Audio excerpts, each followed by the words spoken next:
ang pagdating ng Pagod na yan, maya-maya.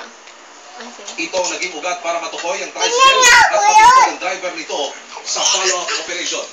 Itinuro ng biktima sa mga pulis ang mga marka ng pintura sa tricycle. Abila kanina tumayo. Tumugma naman ito sa natunton na kayo o walang praktisang tricycle. At large ngayon ang suspect na kinilala sa alias na Web Soriano. Dapat po kasi ito yung pinakamang-hold up. Hindi ko lang po alam na ganun talagang gaabala. Talon ng talon. Nakita ko rin sa CCTV, naglalagay ka pa ng takip sa mo.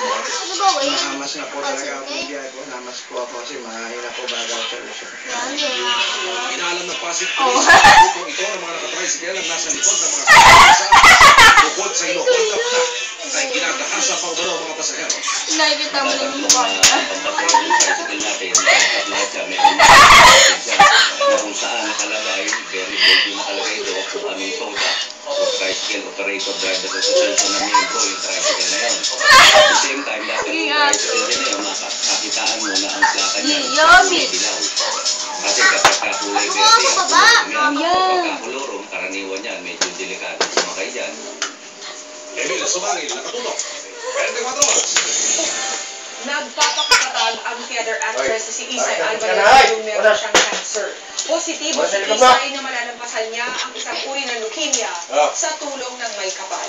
May report si Kaka Tibayan.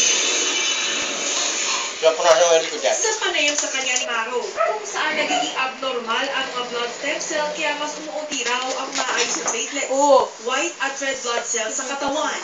Sa datos ng Philippine Cancer Society noong 2010, 3,000 bagong kaso ng leukemia ang naitala sa Pilipinas. Tingnan nyo daw siya. Tunayan, ika-6 ang leukemia sa dami ng mga bagong kaso ng cancer noong taon na iyon. Ngayon, nagpapakatatag si Isay. Kasalukuyan nagbabakasyon ng aktres sa Albay nang malaman daw niyang meron siyang leukemia, hindi sa una niyang naisip. First thing that came into my mind was my family. My husband, but iba kasi yung peace na meron ka dahil